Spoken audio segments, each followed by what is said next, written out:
अब जमा मस्जिद के सर्वे की बात की जा रही है। बिल्कुल हो सकती है जी। कहते हैं ना, अंधेर नगरी चौपट राजा, टके सिर भाजी टके सिर खा जाए, तो हालत वही हुई पड़ी है। अंधेर नगरी है, चौपट राजा, तो ऐसी ऐसी बातें करनी है उन्होंने, कोई दिक्कत नहीं है, उन्होंने तो कर सकते हैं। जब राजा की तरफ से कोई स्पष्टीकरण नहीं आएगा तो प्रजा तो ऐसी काम करेगी।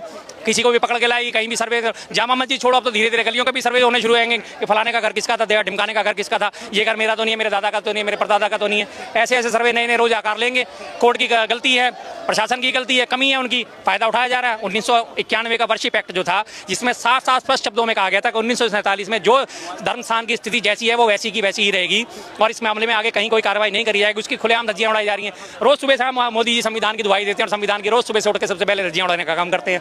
ये संविधान मैं नहीं छोड़ूंगा, इसकी धज्जियां उड़ा के रहूंगा, ये सबसे पहली शपथ उनकी यही होती है।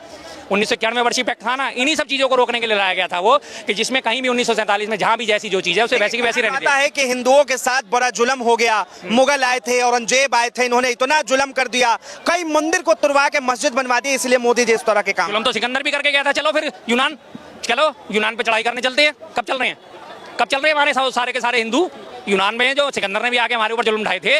नादिर शाह भी आया था अफगानिस्तान से आगे, नादिर शाह ने भी जुल्म आए थे। चलो फिर अफगानिस्तान कब चल रहे हैं भाई?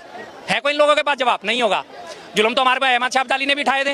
अहमद शाह अब्दाली ने भी पंजाब के और सारे के आसपास के इलाकों में उसने जबरदस्त तरीके से लूटमार करी थी। सोना लूट के ले गया। नादिर शाह हमारा तख्ते था उस लूट के ले गया था। मयूर सिंहासन लूट के ले गया था। उसके ऊपर फिर क्यों नहीं बात करते? तो बात करो ना फिर सारे, चलो फिर इकट्ठे हो गए वहाँ। अब जुल्म तो हमारे ऊपर चाइना भी कर रहा है। 5 साल से हमारे कैलाश मानसरोवर का वीजा रोक रखा है, तो कब चल रहे हैं फिर चीन ये लोग? है इनकी हिम्मत चीन पे जाने की, अटैक करने की? कर सकेंगे? 200 साल अंग्रेज राज करके चले गए, चलो ब्रिटेन में हमला करने चलेंगे? नहीं चलेंगे। लोधी वंश था, तुगलक वंश था, चंगेज खान था, चंगेज खान के वंशज है, उनको ढूंढ ढूंढ के मारो। आज पता है आपको, पूरे विश्व की आबादी में हर 200 व्यक्ति में से एक व्यक्ति जो है चंगेज खान का वंशज है, उसे ढूंढो, उसका डीएनए टेस्ट कराओ, मारो उसे, क्योंकि चंगेज खान ने भी करोड़ों की तादाद में लोगों को मारा था, हिंदुओं को भी मारा था, हिंदुस्तान में रहने वाले लोगों को भी मारा था। जाएंगे वहां तक? पहुंचेंगे। और इससे पहले भी और चलते हैं ना, खाली इन्हीं के ऊपर क्यों चले? फिर इससे पहले तो उसमें भी चलते हैं, आदिम युग में चलते हैं, जब हमारे को राक्षसों ने मारा था, जब हमारे को डायनासोरों ने मारा था। चलो डायनासोरों को ढूंढ ढूंढ के उनको पर अटैक करने चलते हैं। चलो तो फिर नीचे तक ही चलो ना, कहां तक खोदोगे? जनता पार्टी के नेता कहते हैं कि भारत जो है विश्व गुरु की तरफ जा रहा है, और आप पीछे की तरफ कह रहे जाने की। बिल्कुल चला गया। भारतीय जनता पार्टी ने ये बात बिल्कुल 100% सही कही है, भारत विश्व गुरु बन गया है।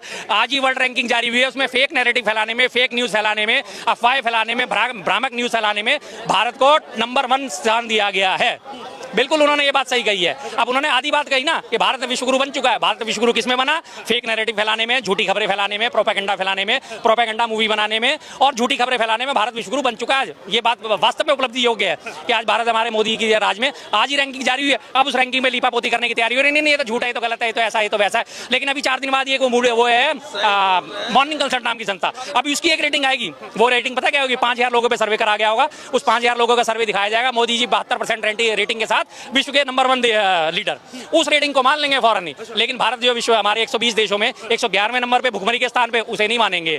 180 देशों में से 163वें स्थान पे हमारे उसमें हैप्पीनेस इंडेक्स में, उसको नहीं मानेंगे। 155वें स्थान पे हमारा पत्रकारिता में, उसको नहीं मानेंगे। उन सबको डिनाई कर देंगे, लेकिन उस चीज को मान लेंगे कि हाँ मोदी जी हमारे नंबर 1 है वर्ल्ड रैंकिंग में, मात्र 5000 लोगों के ऊपर जो सर्वे करा जाएगा। लेकिन इन सब चीजों को डिनाई कर देंगे। अब भारतीय जनता पार्टी का एक नेता है गिरिराज सिंह, उन्होंने भी साफ तौर पर बयान दिया है, कहा है कि कुतुब मीनार को अब हटा देना चाहिए। अरे सभी हटा दो यार, तुम कुतुब मीनार क्या हटाओगे? तुम्हारे में हिम्मत होनी चाहिए। ताजमहल भी हटाओ, फिर सब कुछ हटाओ। उस ताजमहल से सबसे ज्यादा रेवेन्यू जनरेट होता है, सबसे ज्यादा रेवेन्यू जनरेट होता है, विश्व के 7 अजूबों में शामिल है। विश्व के 7 अजूबों में ताजमहल शामिल होता है, उसे भी हटवा दो। लाल किले पे आगे बड़े शान से आगे 15 अगस्त का भाषण देके। एक मिनट शांत जायज बात बोल रही हूँ मैं। 1 मिनट रुक जाओ, बात सुन लेने दो, उसके बाद बोलिए यार। ठीक है, आप कंटिन्यू कीजिए। जिस तरह से ये बयानबाजी चल रही है, जिस तरह से कभी जो है कहा जा रहा है कि संभल, उसके बाद जो है अब दिल्ली की जमा मस्जिद का सर्वे होना चाहिए, तो एक नेता कहते हैं कि कुतुब मीनार को ही हटा देना चाहिए। तो किस तरह की राजनीति और किस तरह की मानसिकता? राजनीति और मानसिकता का सबसे बड़ा उदाहरण इसका ये है कि सारे मुख्य मुद्दे जो हैं उन सबसे ध्यान हटाने के लिए ये है।